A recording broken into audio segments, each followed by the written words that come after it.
चाहिँ छोटो हुनु पर्यो। यो यसरी काटेको अनि यसरी ठाडो रोप्नुपर्छ। म चाहिँ चिनी मिलले जसरी भनेको सिकाएको त्यस्तै किसिमले गर्छु। म यो जुन मिलहरूले जसरी चाहिँ मलाई सिकाउनुहुन्छ म त्यसरी गरेँ र म अरू गाउँले साथीहरूलाई पनि यसै गरी चाहिँ गरौँ भनेर म सबैलाई सल्लाह सुझाव दिन्छु। विश्वास नलाग्नेलाई चाहिँ फेरि मेरो खेतमा आएर हेर्नुहोस् मेरो गल्ती छ कि राम्रो छ भनेर औँल्याइदिनु पर्यो। हजुरहरूले सुझाव चाहिँ दिनु पर्यो है भनेर पनि भन्नुहोस् है। हुन्छ, म हरेक किसानहरूलाई जसलाई विश्वास लाग्दैन म उहाँहरूलाई बोलाएर आउनुहोस्, हेर्नुहोस्, यो यसरी सल्लाह हेर्नुहोस् त यो सफल छ भनेर म उहाँहरूलाई देखाउँछु। धन्यवाद। धन्यवाद। राम्रो कुरा गर्नुभयो। काटेर देखाउँ।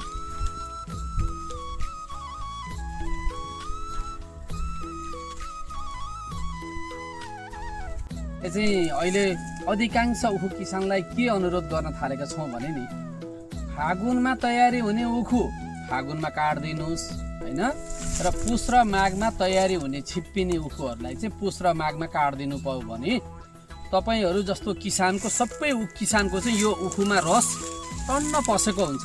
उखुमा रस पस्यो भने मात्रै ओजन बढी आउँछ। अब किसानहरू के गर्छन्, चिनिमिल चल्यो भनेपछि कुन उखु कहिले छिप्पिने थाहा छैन, सबै उखु एकैचोटि काट्दिएको हुन्छ, बारी खाली गराइदिया हुन्छ। ओजन कति आयो, छिप्पिएको उखुमा कति ओजन आयो, नछिप्पिने उखुमा कति ओजन आयो भन्ने कुरा कसैलाई ज्ञान हुँदैन कि।